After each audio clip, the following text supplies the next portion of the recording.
'Tis I. Hey everyone, glad to see you back, glad to see you looking fresh, and today, on our humongous entertainment journey, we are going to be going back and seeing our old friend Freddi Fish and her pal Luthor as we solve the case of the stolen conch shell. So, without further ado, roll the intro.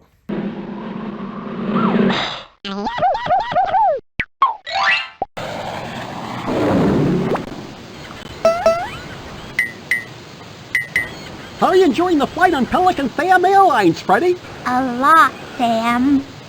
Gosh, Luthor, it was really great of your Uncle Blenny to invite us to the Founders Day Festival. Well, Uncle Blenny says that I'm his favorite nephew. And you know I'd never take a special trip like this without my best friend, Freddi Fish.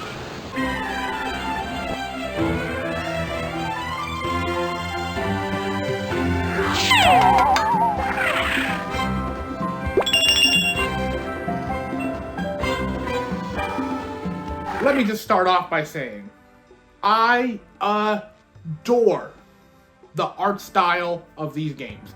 I've made that abundantly clear. The vibe, the feeling of this game in particular, though, has left a major impact on me going forward. I love the music of this game. I love those steel drums. I love the Hawaiian shirts. I love the leis. I love the entire vibe, the festivities. Everything about this world that they've crafted in this one in particular, I am a massive, massive, massive fan of.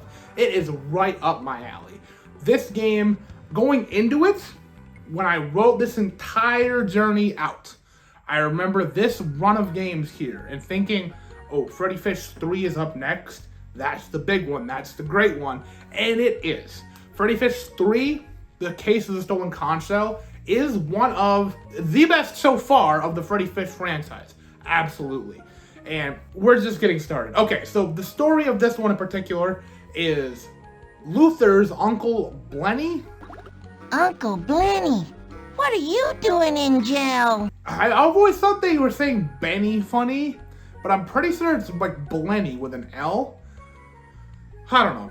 So, he's the grand exalted keeper of the conch, and he lost the conch somehow, or got stolen. So he's accused of it because, like, you know, who was responsible for keeping it? The guy who lost it, who stole it, they assumed he did it, threw him in jail. Uncle Soggy, not Uncle Soggy, Old Soggy the dogfish can sniff out the thief. He's just a little bit too old. He needs the golden pipes to catch the scent. So that's our quest, is to explore the festivities, go across the grounds and meet new characters, find the golden pipes that go into the conch shell, so A, we can prove Blenny's innocence, and B, the festival can actually happen. All respect to the founder, who does not have a name. He has a big old golden statue, looks awesome. Will not say who it is. I've clicked on it multiple times, got a lot of background about how the founder is a great guy, did a lot of great things. Without him, this place wouldn't exist. I mean, obviously, but we don't know his name. I don't know what that's about. So I did a little bit of research going into this one after playing it before shooting this, and I learned that there are 8 locales that the pipes can exist in. Sounds great on paper, right? There are 3 pipes to find, 8 locations they can be. So every time you roll the game, as I've explained before, in humongous entertainment games, every time you play in most of them, things are a little bit different. Things are in different locations, different puzzles to solve. The replayability of these games are immense. It's the reason I loved them so much as a kid, and they stuck with me so much. So I played them over and over and over again, because every time you play, they're a tad different. This one is absolutely no different. With 8 different locations, like I was saying, the odds are of re-rolling the same game are pretty small. However, because they do not intersect with each other, I don't think, at all. The 3 locations are pretty well spread out, meaning that 5 out of the 8 locations are not useless, but a lot of the times the area, the screen, feels useless.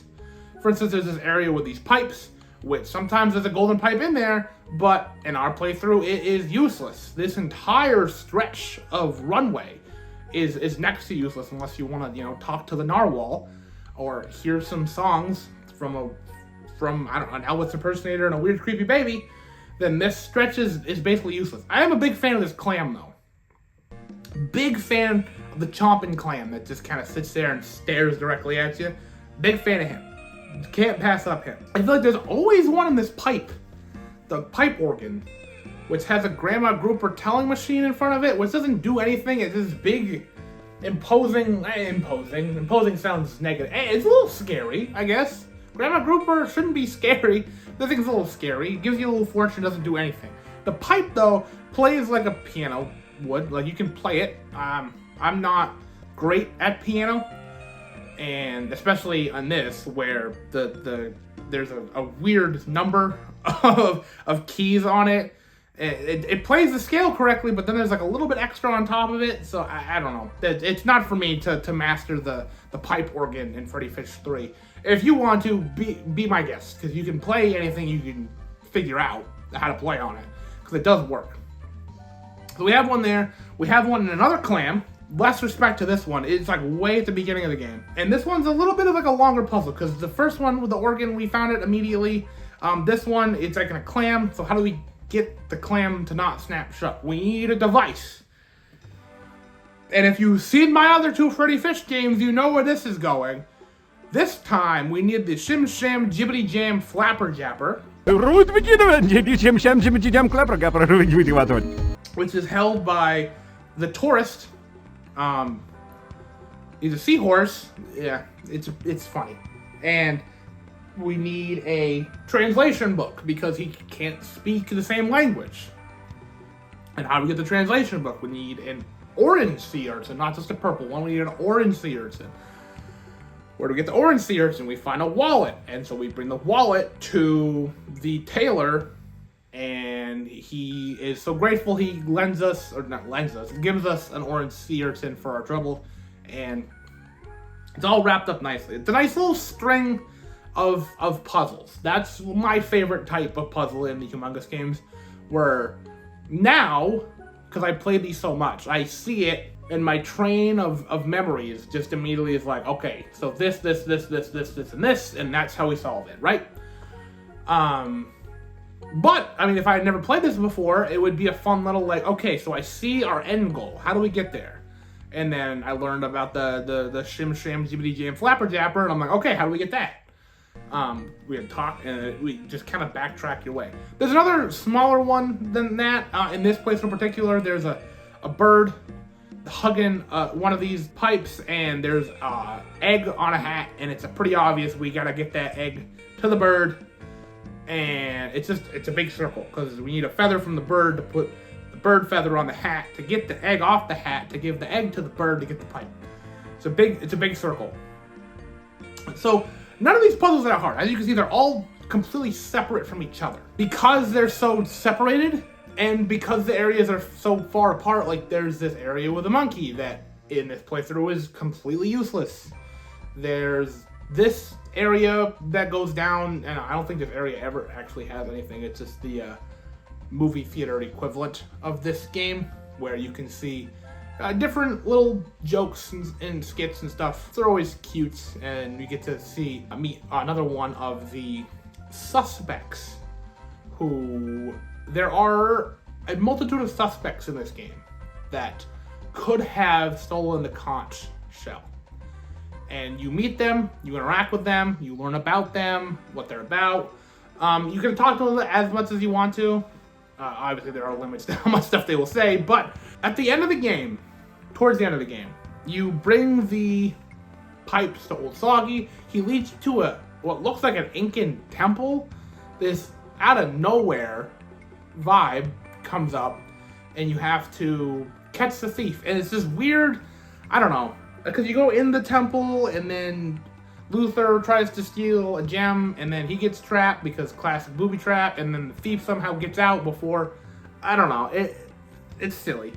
But you know that the thief has been here, this is where the conch was, now we just gotta get Luthor out, and we will get something that the thief dropped, which is lucky, because he dropped his bag on the way out due to Old Soggy.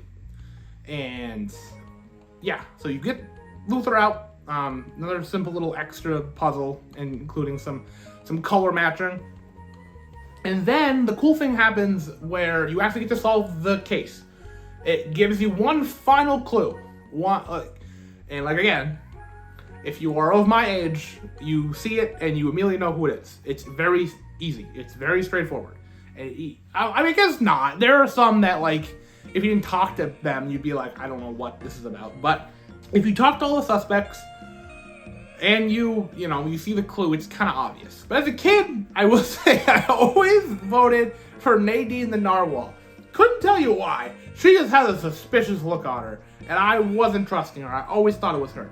Sometimes I was right, sometimes I was wrong. So yeah, you figure it out. You pick who it is. If you don't pick right, it's not gonna like throw someone else in jail. But you pick the right culprit.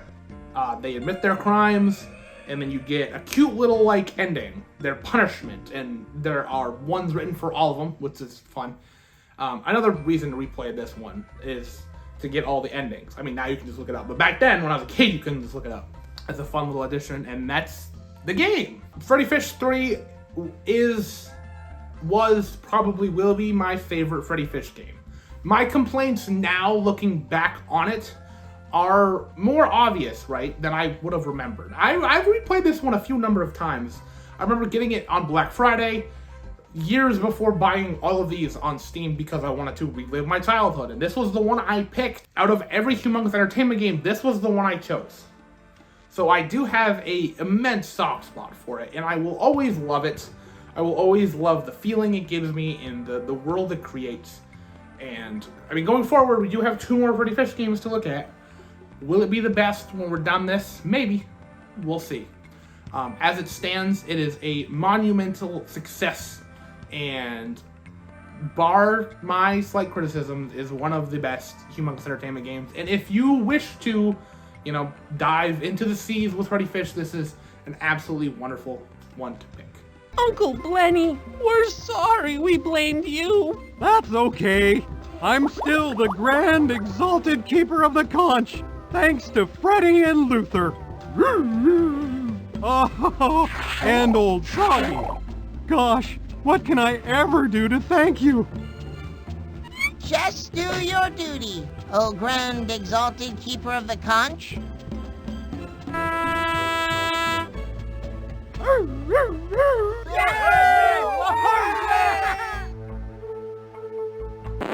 Because he stole the great conch for his granny, Horst was convicted on a 525 granny larceny. As punishment, Horst was sentenced to write a new foreign language phrase book that wasn't nearly as silly as the one he had on this trip.